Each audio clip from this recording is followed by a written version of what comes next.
29 December 2013, যেদিন খালেদা জিয়ার বাসার সামনে বালির ট্রাক রাখা হয়েছিল। এই দিনের বিট্রেয়াল কার? এই মির্জা আব্বাসের। আমি জীবনে ভুলতে পারবো না, এত প্রত্যক্ষভাবে আমি ওদিন জড়িত ছিলাম। পুরোটা ঘটেছিল এই আব্বাসের বিট্রেয়ার জন্য। ওই যে লোকে স্যাটারিক্যালি বলে বালির ট্রাক সরাতে পারেন না, এত গল্প করেন কেন?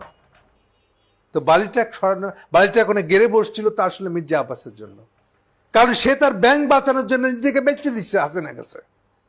হাসিনা যেখানে 29 ডিসেম্বর দোয়া দুরুদ পড়তেছে যে আজকে তার ক্ষমতা শেষ হয়ে যায় কিনা, ঢাকায় 7 লাখের উপরে লোক জড়ো হয়ে আছে, রাস্তায় বেরোতে দেয় নাই, নামতে দেয় নাই।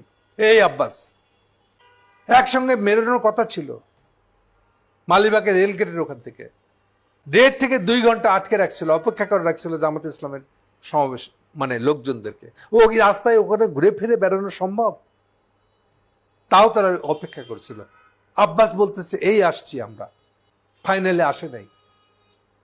ফলে জামাত ইসলাম একা যেমনি মিছিলটা বার করে সাথে সাথে পুলিশ গুলি করে এবং ওই স্পটে 2টো জামাতের কর্মী মারা যায়।